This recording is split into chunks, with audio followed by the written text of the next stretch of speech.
Саламатсыздар ма, каналымызға қош келдіңіздер. Бүгін Ақерке гуашпен емес, карандашпен сурет салатын болады.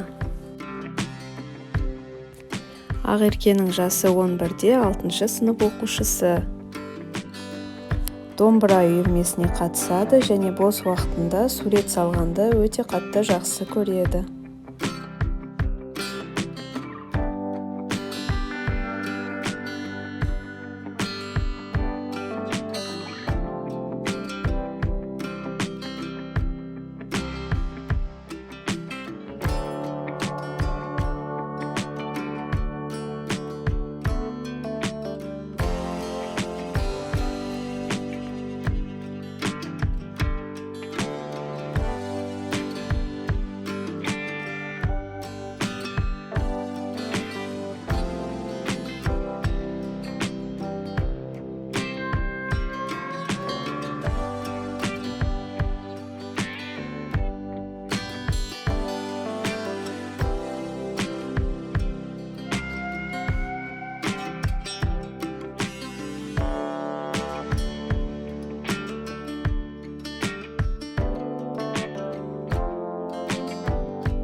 Ал достар, арасында осындайда суреттер күтсеңіздер, комментарийға жаза кетіңіздер. Алдын ала рахмет, сау болыңыздар.